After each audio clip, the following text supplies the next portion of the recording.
La reforma energética nació contrahecha.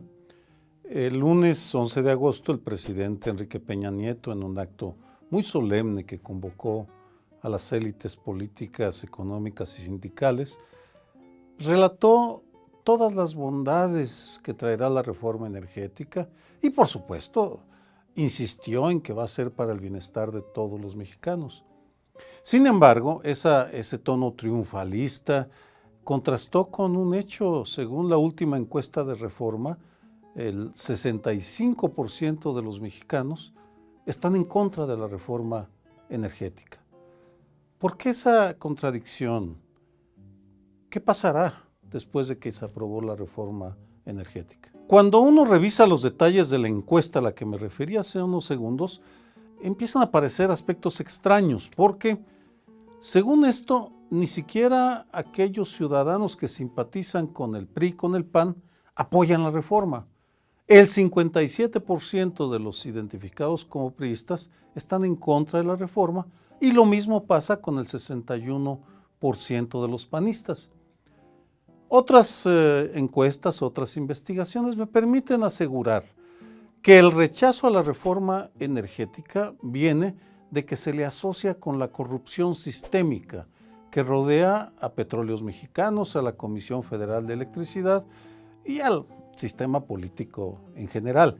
Las francachelas de los líderes sindicales, los dispendios de sus hijos, los gastos exorbitantes en relojes, pues han dejado una pésima impresión en la ciudadanía, que además se ha enterado de las corrupciones de una parte del sector privado que se ha asociado con la energía. Por tanto, si hay un rechazo a la reforma energética, se debe a que viene rodeada de corrupción, que se acentuó porque en los últimos días nos hemos enterado de que los diputados están recibiendo o recibieron una serie de bonos y subvenciones que hacen suponer que hubo una especie de maiceo, es decir, de pago, de monedas que les entregaron a cambio de haber votado a favor de la reforma energética.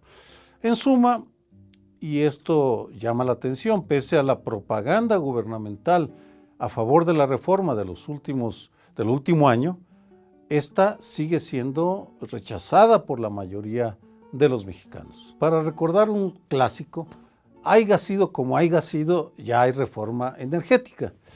La pregunta es, ¿qué va a pasar? ¿Qué va a pasar con esa brecha gigantesca entre el discurso triunfalista del gobierno de Enrique Peña Nieto y quienes lo apoyan en el sector público y privado, y entre esa sociedad que se opone?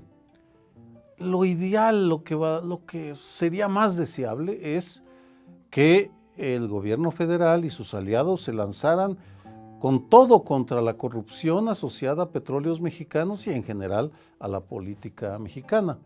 Sin embargo, no parece que el priismo o el panismo tengan demasiadas ganas de combatir la corrupción. Todo lo contrario, se han hecho los desentendidos cuando han aparecido casos de corrupción excesiva. En consecuencia, me parece que lo que va a pasar es que en los próximos meses, o al menos hasta la elección del 2015, veremos una avalancha de spots publicitarios que nos quieran vender la idea de que la reforma energética es la panacea de todos los males y que solo falta que entre Exxon, Chevron, Shell o Oceanografía, entre otras empresas, para que la situación se resuelva. Una segunda consecuencia, negativa por cierto para la democracia mexicana, es que las elecciones del 2015 serán sometidas a un bombardeo de dinero para asegurarse que el voto de los pobres no abandona al PRI. En otras palabras, volveremos a ver el triste espectáculo de la compra y coacción del voto de los más pobres. Pasemos ahora a la oposición. Las izquierdas están en contra de la reforma energética, pero el problema es que las izquierdas partidistas están divididas. El Partido de la Revolución Democrática está impulsando una consulta para que en el 2015 opinemos si estamos a favor o no de la reforma energética. Pero lo mismo está haciendo Morena. Y lo lamentable es que ninguno de los dos está dispuesto a ceder porque simple y sencillamente ni se tienen confianza y además están disputándose el voto de protesta y las insatisfacciones de la mayor parte de la sociedad. Es decir, el PRD se la está jugando con la reforma energética, con la protesta contra la reforma energética para seguir garantizando esa cuota tan generosa que tiene de cargos públicos y de presupuestos y prerrogativas. Morena, la Morena de Andrés Manuel López Obrador, está buscando apropiarse de la bandera de la oposición a la reforma energética como forma de convertirse en el principal partido de la izquierda mexicana.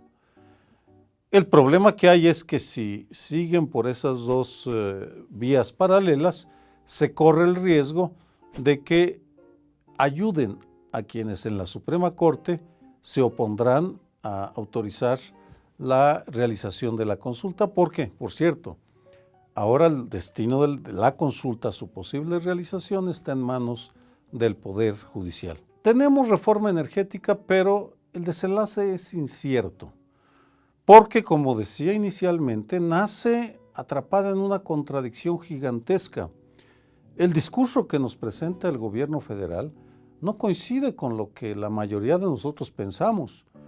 Y en consecuencia, esa contradicción puede llevar a una polarización mayor de la que ya tenemos, al mismo tiempo que puede acentuar la crisis de un modelo democrático que no está funcionando y que además está haciendo jirones de lo que alguna vez fue uno de los símbolos de la identidad nacional más sólidos. A estas alturas es imposible hacer un pronóstico sobre lo que vaya a pasar con la reforma energética. El país anda muy revuelto, hay oposición, hay protestas, hay inconformidad y hay desorientación porque se nos fue uno de los símbolos de identidad y de unidad que teníamos, que era el petróleo mexicano, el mito del petróleo mexicano. En el corto plazo, es decir, de aquí al próximo año, todo está en manos de dos instituciones del Estado mexicano.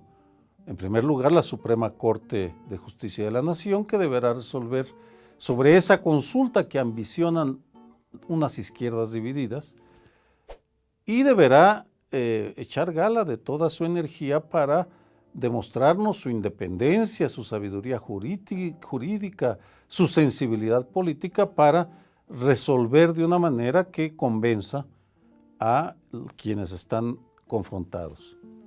El otro actor es el Instituto Nacional Electoral, que tendrá que organizar elecciones locales y federales en un contexto muy revuelto, porque además de la violencia que aqueja algunas regiones, está el fantasma de la polarización por la reforma energética y la compra y coacción del voto. Estaría finalmente la sociedad, nosotros, los que por el momento hemos sido alejados, puestos al margen de la decisión sobre la reforma energética. Sí, aparecemos en encuestas, pero lo que esas encuestas reflejan no fue tomado en cuenta por quienes tomaron la decisión de hacer la reforma energética sin combatir la corrupción previamente. Esa, aclaro, fue mi postura desde un primer momento. No estuve en contra de la inversión privada, sí estuve siempre a favor de que primero se limpiara de corrupción y luego se abriera a la inversión privada. Bueno, la sociedad, nosotros hemos sido alejados y hemos sido condenados al papel de testigos y, en el mejor de los casos, afirmantes de una consulta que vamos a ver si se realiza. Sin embargo, en el mediano plazo, yo tengo confianza de que la sociedad entienda que la crisis que vive nuestra democracia es sistémica y que esa situación de crisis se origina en buena medida por la distancia que existe entre la ciudadanía y quienes gobiernan. Corresponde a la ciudadanía hacerse oír y se puede hacer oír la sociedad de múltiples maneras. Para empezar, informarse, después organizarse, para a renglón seguido lanzarse a combatir la corrupción, que es por ahora el problema más gigantesco que estamos enfrentando, además de la violencia, y al mismo tiempo para presionar a quienes nos gobiernan, porque entendámoslo de una vez. Quienes tomaron la decisión de hacer una reforma energética no se preocuparon por consultarnos y tampoco se preocuparán por limpiar la casa de esa corrupción que lastra a nuestra industria petrolera y eléctrica, a menos de que la ciudadanía se los exija de una manera constante y decidida.